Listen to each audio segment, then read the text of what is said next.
Yo, what's going on guys, Camilo here. So right now we have the Ayato and Venti banner, and later in 2.6 we're gonna get the Ayaka banner. If you're still confused and you haven't wished yet and you want to know which one is better for you, this video I'm gonna be listing some pros and cons for each one of them, and hopefully by the end of the video you're gonna know which one you should choose. Should it be Ayato, Ayaka, or Venti? Also, you guys probably already know this, but I just want to say it to make sure everyone knows. If you really like one of these characters, then in that case you should definitely go for them. Don't even watch this video. For example, say you like Ayato a lot and you like his personality, his design, and his play style, you like everything about him. In that case, you just go for Ayato. Don't even watch this video. It's all about fun. So yeah, don't need to fill your head up with meta and stuff like that. Just go for whoever you like. But if you like them all equally and you just care about meta for right now, that's what we're doing in this video. So yeah, without further ado, please don't forget to leave a like, subscribe to the channel, and let's begin. Alright, so starting off with Ayato, he was just released. He's a Hydro Sword user. Pros about Ayato, the first one is that he can be used in multiple ways. He can be used as a main DPS or hyper carry. He can be used as a burst sub DPS, a Hydro enabler, or support. He can be used in a lot of ways. Obviously, he was intended to be a main DPS, like his main role, but he can definitely be used in other roles as well. So yeah, that's gonna make him very, very flexible to use. You can use him in multiple teams, and he can work with a lot of characters in different roles. So if you're getting Ayato, that's definitely gonna be a good investment. You can find uses for him in a lot of ways. It's not like you're gonna use him as a main DPS and then when you get bored of him, you're just gonna throw him. No. So in my opinion, this is the best feature you get with Ayato, is that he's very flexible and you can use him in multiple ways. The second good thing about Ayato, and it's kind of subjective, it's that his playstyle is very cool and unique. Now, as I said, it's kind of subjective. Some people might say this is a con, but in my opinion, and a lot of other people agree, is that his playstyle is going to be very good and satisfying. And it's definitely unique. You don't have that many characters who have this playstyle. It's going to be attacking fast, all of that. It's going to be pretty cool. He's definitely not like your typical character where you just stand there and auto attack or something like that. He has a lot of cool ways to use, and it definitely looks good in my opinion. Now, you should definitely check that out. It might be a con for you. You can just try him out at the trial and see if you like his playstyle. But for me and for most people, it's definitely a big pro.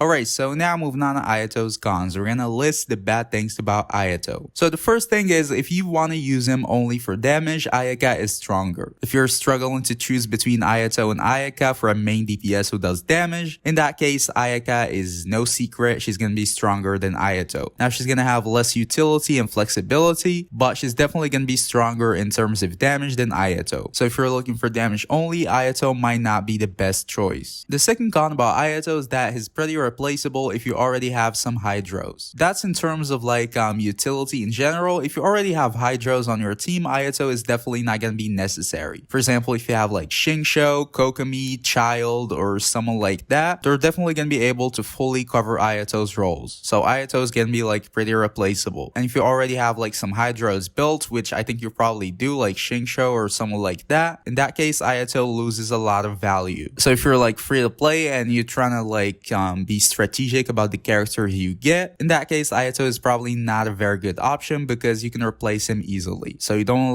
invest in a 5-star who you can replace. Now, obviously there are no characters who can fully do what Ayato does in terms of all of his roles, like a main DPS, sub DPS, then a Hydro enabler. But for each role you're gonna have a character who can replace him. For example, for damage only as a main DPS, you can replace him with Child if you already have him. For a Hydro enabler, Shinsho is definitely gonna be better, and so on. You get the idea. He's kind of replaceable. Alright, so now moving on to Ayaka. So for Ayaka's pros, the first thing is that, as I said before, she's a very strong sub DPS. She's definitely going to be stronger than Ayato in terms of damage only. So if you're looking for a strong DPS and you don't have one already, in that case Ayaka is definitely going to be the best option. You'd want one good main DPS who can carry you. She also has very, very good cryo application. It's pretty much 100% uptime. You can apply cryo all of the time with Ayaka. So it's going to be pretty easy if you want to play her in a perma freeze team or something like like that. But she definitely has one of the best cryo applications in the game. And the last good thing about Ayaka is that she's very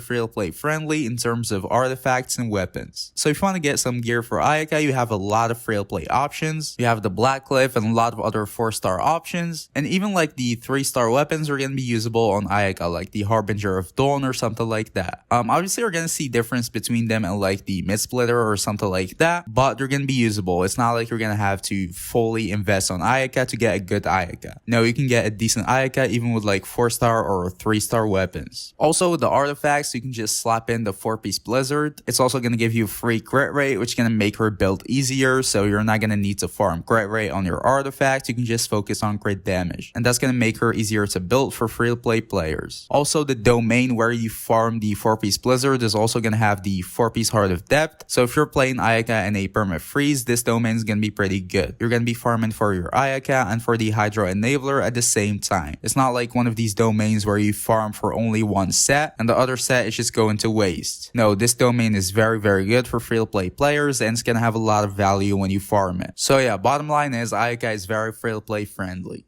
But now moving on to the cons or the bad things about Ayaka. The first thing is that she's not really that flexible. That's not really like a big problem because you can just build a team for Ayaka and then leave it, but she's definitely not very flexible. She has like few teams that she can work with and that's it. Like a perma freeze team, definitely that's her best team, or maybe a melt team, that's it. You cannot really be creative on Ayaka's teams, they're very limited. So when you compare it to Ayato, Ayato is definitely going to be miles more flexible than Ayaka. The second con about Ayaka, in my opinion, is her sprint. Now, this is also something that's subjective, you can say, because some people like her sprint and some people don't, but in my opinion, I hate her sprint. Her and Mona have the most annoying sprint in the game. To be honest, I don't really know why, but I think it's very like clunky. She doesn't sprint the same as other characters, so if you're used to other characters, you're gonna have some problems with them. Also, when you're sprinting with them and you're like pressing the sprint button, you cannot really switch characters when they're like underground.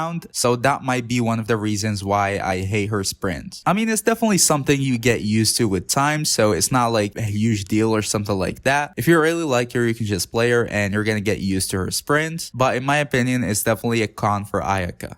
Alright, so now we're finally moving on to Venti. So starting off with his pros, first of all, the crowd control of Venti. That's definitely his biggest pro in my opinion. Venti without any doubt has the best crowd control in the game. If you don't know what crowd control is, it's that when you have a lot of like small enemies, you just want to group them together. So you don't want them like splattered across the field and it's going to be pretty hard to kill them. So you just like control the crowd into one area. There are a lot of other characters who can do this, like Jin for example, or Kazuha, also like Sucrose, but Venti definitely has the best crowd control in the game and it's not even close. The second good thing about Venti is that he's a very good support overall. He's a Nemo, so you can use the 4-piece Viridescence on him. He's also a very good battery for your team. You can also use a couple of weapons on him, like the LG for the end, and he's going to be even a better support. He has a lot of support features, and he's going to be one of the good supports in the game. Also, the last good thing about Venti is that he's very free-to-play friendly, so you can just slap in some Elemental Mastery on Venti, and it's going to be pretty good. You're just going to be swirling, and that's it. You don't need to build him, you don't even need to upgrade his talents, so just some Elemental Mastery and Energy Recharge and you're good. He's like as free to play as it gets.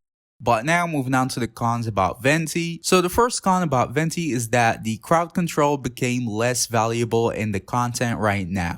Back in like 1.0 and 1.1, crowd control was very huge. A lot of Abyss floors had like a lot of characters splattered across the map, so you can just like group them with Venti and then kill them and that's it. But right now we're seeing that a lot of Abyss floors are moving towards having like 1 or 2 big enemies and that's it, and he cannot really pull big enemies. So right now the crowd control is not really as valuable as it was before. And when you remove crowd control from Venti, he's definitely gonna lose most of his value. So yeah, that's the biggest con about Venti in my opinion. I mean, there are still instances where you can benefit from crowd control, but they're not really a lot. The second con about Venti is that his elemental burst doesn't really work with all of the characters. That's not like a big con in my opinion because like every other character, he can work with some and cannot work with some characters. But you should know that when you do his elemental burst, some characters cannot like attack the enemies. They're gonna be too high up, so you cannot really attack them. So if you're playing like Razor for example, or I don't know, you're not gonna be able to use Venti with him. When the characters are inside of his elemental burst, they're gonna be too high up and you're not gonna be able to to attack them, which is gonna result in a loss of DPS. So yeah, that's not a big con, that's not like the biggest con about Venti, but you should know this.